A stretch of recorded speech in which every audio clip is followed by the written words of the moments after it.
వృద్ధుడా ఆగు. నీ సమస్యను నువ్వు నిర్భయంగా చెప్పవచ్చు. నీ సమస్యను నేను పరిష్కరిస్తాను. నాకు చాలా భయంగా ఉంది ప్రభు. భయం ఎందుకు? ఈ సభలో ఎవరైనా ఎంతటి పెద్ద ప్రభువైనా సరే నీ వరహాలు నీకు ఇప్పించే బాధ్యత నాది. నువ్వు నిర్భయంగా చెప్పు. ఎవరు తీశారు చెప్పు. ప్రభు, ఆ వరహాలు మీరే తీశారు ప్రభు. ఏమిటి? నేనా?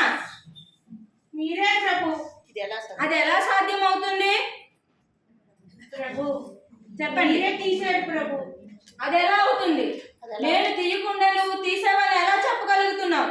ప్రభు, రాత్రి నాకు కలలో మీరు మా ఇంటికి వచ్చి నా 1000 వరహాలు కూడా తీసినట్టు కల వచ్చింది ప్రభు. కలలో జరిగింది నిజమని చెప్పి నమ్ముతున్నావా నువ్వు? నిజం ప్రభు. అది ఎలా సాధ్యం అవుతుంది? మరి మీకు మీ కలలో ప్రభు నన్ను క్షమించండి. మరి మీరు రాత్రి కలలో గిలియాడే భవనాన్ని నిర్మించమని మమ్మల్ని ఆజ్ఞాపించారు, లేదా శిరచ్ఛేదనం చేస్తానని అన్నారు. మరి నా కలలో 1000 వరహాలు తీసినది మీరే అని అంటే అది ఎలా సాధ్యం కాదో ఈ భవనం కూడా సాధ్యం కాదు.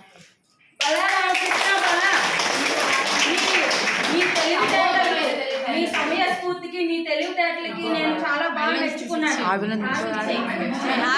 ఇప్పుడే నీకు ఈ హారాన్ని బహుకరిస్తున్నాను.